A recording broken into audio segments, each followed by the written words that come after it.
Wine number 4. We'll do a rinse this time. All right. Forgot to do that last time. Did we not do a rinse last time? We didn't do a rinse. The pours were so big at that point that Yes. making a big mess. It's all right. I broke a bottle of wine in my backpack this week. Mm. What a pain. Big mess all over the place.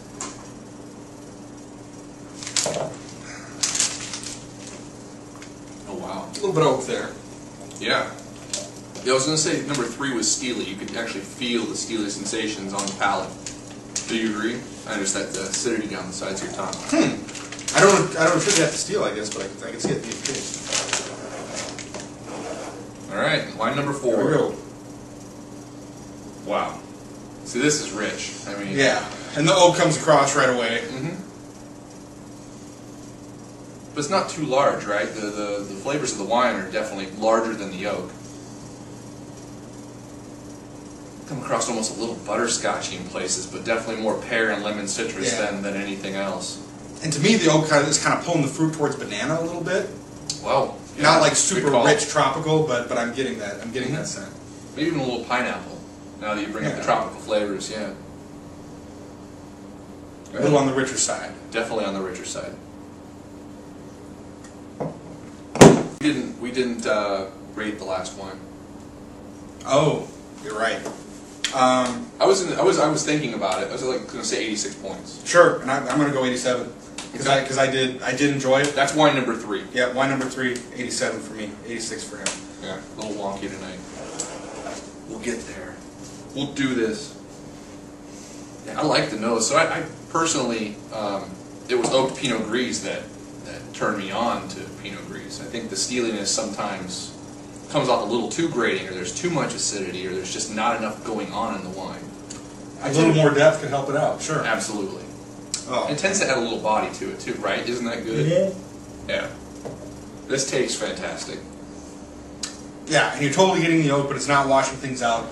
Delicious apple, and again, I'm going to go with red apple as opposed to like the sharp green apple you get out of like some Rieslings. For me, it's a little more ripe apple. The flavors, both the apple, you know, Really and the rich oak flavors linger, maybe a little bit like a bake apple. They linger on for a good time on some the finish. spiciness, a little bit of cinnamon or something going on there.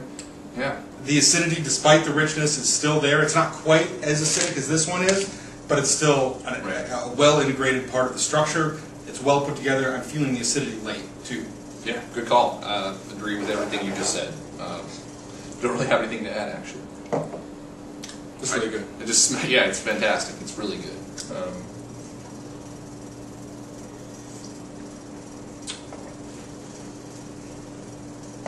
Like we were saying earlier, almost room temperature at this point. Yep. And balanced.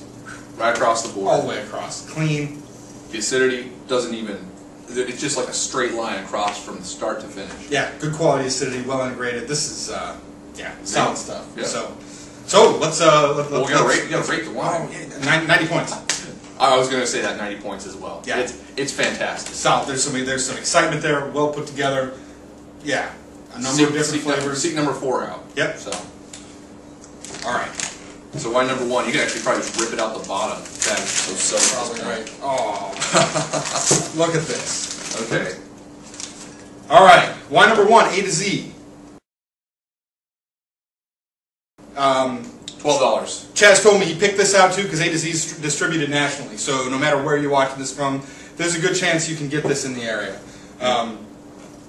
Like neither one of us were too excited about it, but it's also not bad. If you're curious, You said 83, I said 82. yeah, and if you're curious what Oregon Pinot Gris tastes like, you know, there are a lot of places that you aren't going to be able to get these other 3 that you'll be able to get the A to Z. So Tasty. And So- for $12, not a bad value. yeah. So check it out. Wow. That's the one that you like Poured it all into the bag. into the bag, yeah. Elk Cove. Yep. So I hate to say it, Elko, because I just love you guys, but for your Pinots. But the whole reason I kind of turned off to Pinot Gris for a long time was I'd gotten a few of their Pinot Gris through their wine club and just didn't like them. I was like, really?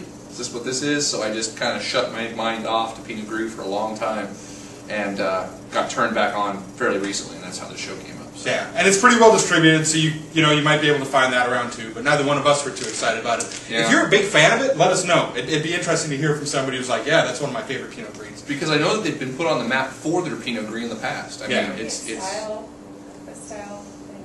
Yeah, totally. There's just something on the finish I didn't like about that wine. So that's where that's at. yep, soupy bottom. Rip the bag. This is an interesting way to reveal the wines. Nice. Westry Pinot Gris. Another one with pretty wide distribution, I think. Yep, a little more acidity, and they make some solid wines, and they go for a really good price point around here too. You'll see some of their $17. Yeah, for the Pinot Gris. Wow. And you could tell that's steel, no question. But so if you like a steely Pinot Gris, I mean the acidity was really nice on it. It was a very good effort. I liked it a lot. Yeah. So wine number 4. This is the one to if you can seek find out. this, check it out. And it's totally a different style because of the oak. I mean, this is a solid. Yeah, that's So Johann, this was 08, 07? Almer 08.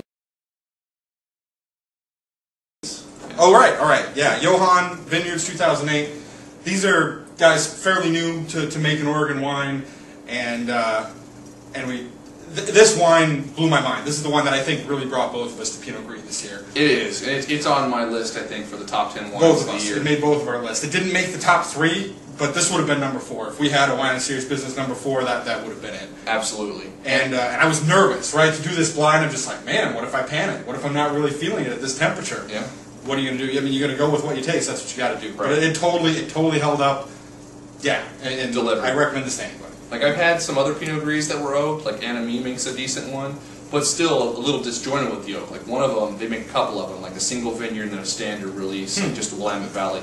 And the oak's too large on one of them. Like it's like just oak and some fruit. I mean, I think Sure. I gave it like 80 points on Cellar Tracker. I kind of tore it apart. This one, the integration is perfect across the board. It's a delicious wine. 100% biodynamic, so really Yeah, they are. ethical, sustainable farming practices. A couple younger guys, the owner and winemaker, really nice folks.